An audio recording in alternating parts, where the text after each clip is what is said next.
What's up, everybody? This is Almost Nothing is Irreversible, a guide to decision making. I want to thank Larkin. I will later. I want to thank Larkin for making me his editor's pick. Hopefully my association with a man dressed like that does not hurt my credibility when talking about decision making.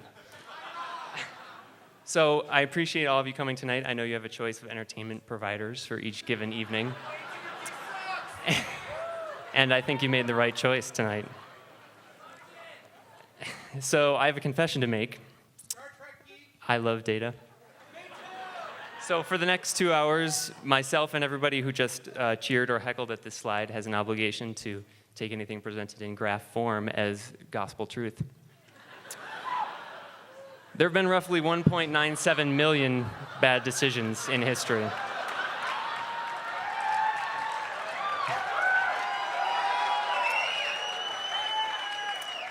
And they're getting more frequent.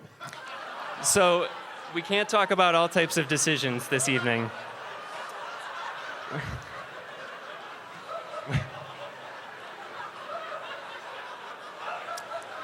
This is going better than I thought.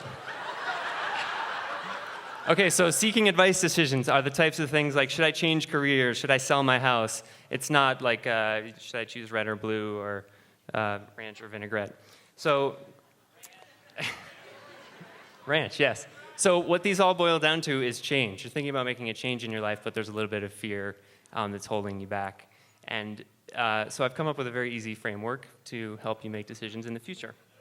It's just 2 things, which will come in this next slide. The first is, ask yourself, is this reversible? So if the decision is reversible, you should just go ahead and do it. End of story.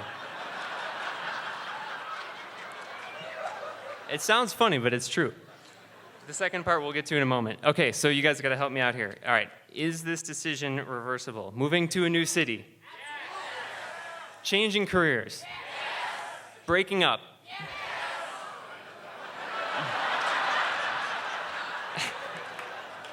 Having children? All right, is this decision reversible? Pulling out of Iraq? I was hoping for a unanimous yes there. So these were the decisions I thought you had made. Move to a new city, change careers, liberating breakup, pull out of Iraq again, and having kids is still pending. The second part of the framework, which is ask other people, is this a good idea for my friend? It's almost impossible to get good advice when you talk to a real friend of yours because they don't want to hurt your feelings. They don't want to give you the harsh truth. You sit down and have a conversation that looks like this. There's a lot of back and forth. And you don't get anywhere. So instead of all of this, we're just cutting right to the chase. The second part of the framework, which we're going to now demonstrate, and that is this a good idea? Should my friend drive home drunk tonight?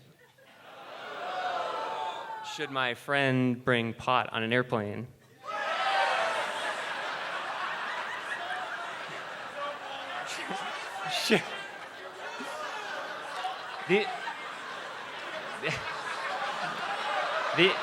These are the answers I thought you were going to come up with. So I'm not sure what the next slide is. We're going to have to wait. All right. So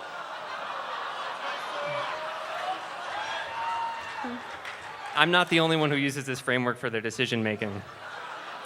Retiring from the NFL is not reversible. I'm sorry, it is reversible, clearly. Apple has asked some of these questions over the years. Should we fire Steve Jobs? Should we invent a tablet-like device? Clearly reversible decisions.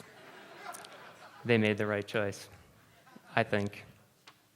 Actually, I don't. This man realized that you can't undo having sex with somebody, so he went to the second part of the framework and asked around, should my friend have sex with the hot intern?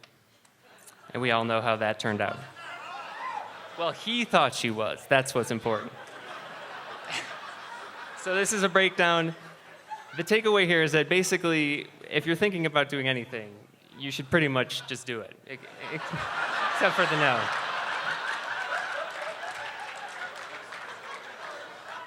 And it's impossible to be serious for this last slide, but if there's something in your life that you're struggling with, just take a deep breath, relax, apply my proprietary framework, and live happier.